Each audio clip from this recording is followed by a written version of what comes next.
guys, and welcome back to my channel. Today I wanted to make a video talking about something that I have wanted to talk about on this channel for a while now, and I thought that this would be the perfect time of year to talk about it because Sunday marks International Women's Day, so I thought I would merge my love of books and strong female characters together and talk about my 3 favourite disabled female characters who I think are absolutely bomb. I'll also make a side note, they're all YA fiction. Of course there are loads of amazing characters in adult books as well. All these books are fantasy novels as well, so I just wanted to let you know, if you want to know about some fantastic female characters that exist within the YA fantasy genre, then this is the video for you. So if you are new to the channel, then hello, welcome to you all. My name is Emily and I make videos on a variety of topics including disability, lifestyle, guide dogs, a little bit of style here and there, and beauty as well. So if you like what you see and you want to support the channel, you can do so by simply clicking the subscribe button and also by clicking the notification bell to receive updates when I post my latest videos. So without further ado, let's talk about some strong disabled female characters. The first character I want to mention is Lyra, otherwise known as Stain, from the book Stain by A.G. Howard. Now, the reason that this book really, stuck out to me is because of how unique it is in terms of the main female character. Now, this is a fantasy book, it's a fairy tale, and the plot's narrative is primarily centred around a war between the world of the day and the world of the night. Now, these two worlds have been in constant conflict, and it's about a romance where the princess Lyra and the prince Vesper from each of these two worlds. Lyra is from the world of the day and Vesper is from the world of the night, are predestined to come together and to fall in love, and their romance is said to heal the rift between these two worlds. She cannot speak.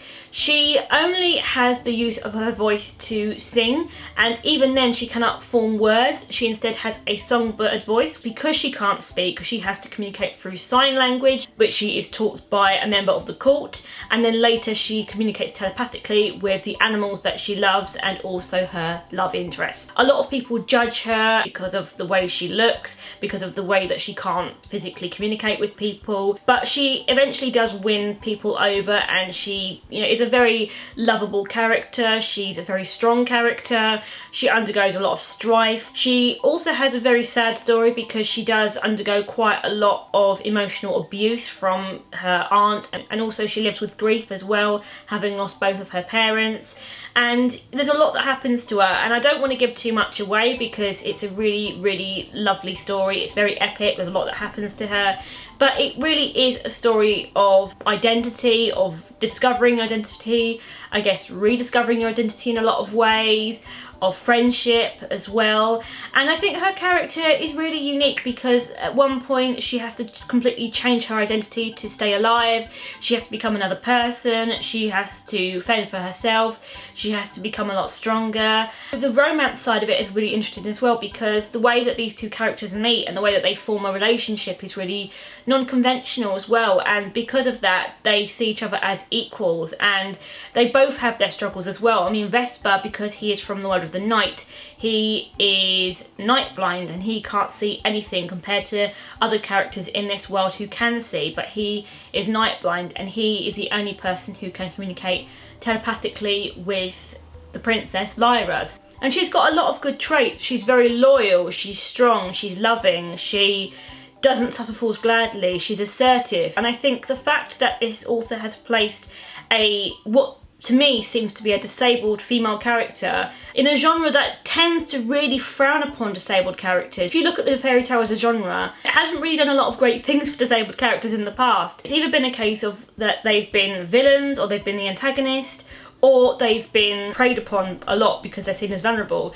And although yes, Lyra does get preyed upon and she does get seen as a more of a vulnerable target because of the fact that she can't speak, she ultimately is able to come back from it, and she's able to use her skills of sign language and use the alliances that she's formed to seek revenge and to get back to where she belongs. The second character I wanted to talk about is again within the fairy tale kind of genre, and she is called Nessa from The Call by an author called Peadar O'Gillin. I really hope I pronounced that name right. I don't know if I have or not. I probably butchered that name, so I am terribly sorry if I have. This character is one that really, you know, sparks my curiosity because she is a physically disabled character, essentially living in a scenario where it's the Hunger Games meets fairy tales. And this story is set in Ireland during a time when fae creatures are calling up young people and transporting them to another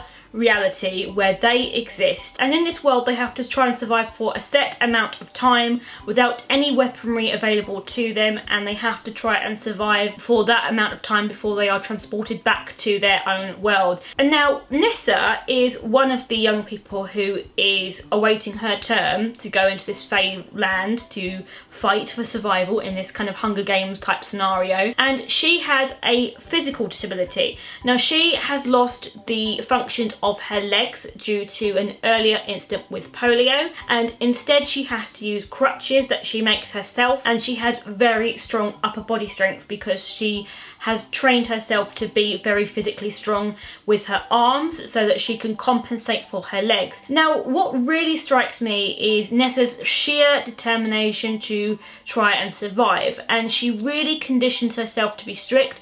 She's very strict with her diet, she doesn't smoke, she doesn't do a lot of the things that a lot of the other teenagers her age are doing. She tries to be very disciplined, she really has a regimented training schedule that she sticks to, and she disciplines herself. A lot of the other tutors who are trying to teach these young people to try and survive just immediately write her off, and they don't think that she's going to be able to survive, and a lot of the time they just don't really try and push her to try and train.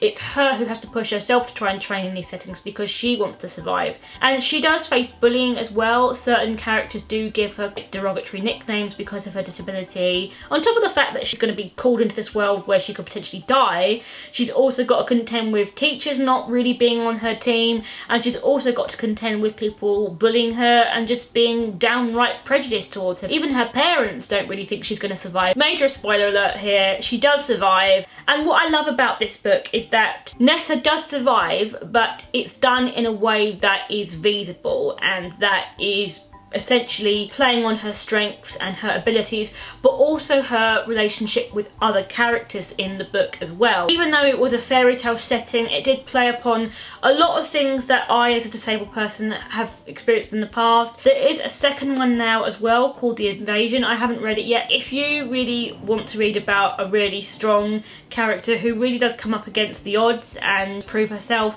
then this is definitely a book to read. The final character I want to mention is Cinder from the Lunar Chronicles by Marissa Meyer, and this is a sci-fi meets fairy tale genre set in the future within Beijing, although the series does jump around from different parts of the world and quite a lot of the time in space as well. And the series revolves around Cinder, who is the protagonist of this tale, and she is a cyborg. Now, what this means is that characters who become severely injured can elect to become cyborgs, and they essentially become part robots. So they might have mechanicalized arms or legs, they might have a wired brain system, they might have a mechanicalized brain or eyes. It really depends on the injury.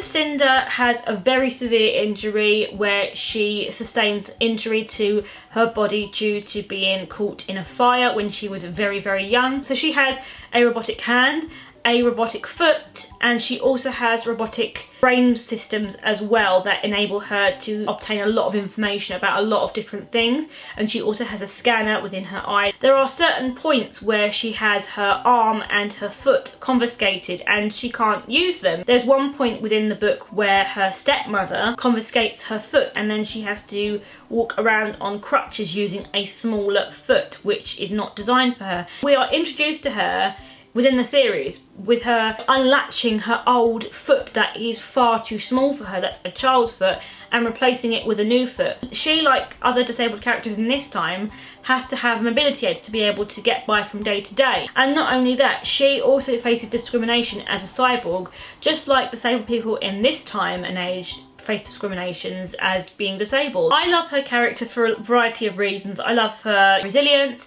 I love her personality. She's very, very sardonic. She's very strong. She's a natural born leader, and that comes into play later on. It's very important to her character, as if you read the series you'll discover why. She's a mechanic, she works for a living, and I think this series for me, it's about a lot of things. It's about independence, it's about strong women, it's about friendship, it's about self-identity, it's about discovering your identity. I would definitely say if you want to read a really good series and you like the fairy tale genre and you want to read it in a new way and you want to see these characters in a new light, then definitely try this series because it's really, really quite fantastic. So there we have it. Those are my top 3 disabled female characters that I absolutely love. What do you think of my list? Do you agree with them? Do you disagree with them? Do you have any other characters that you think I should know about who are disabled? Don't necessarily have to be women. I just thought I would talk about women today because it is International Women's Day.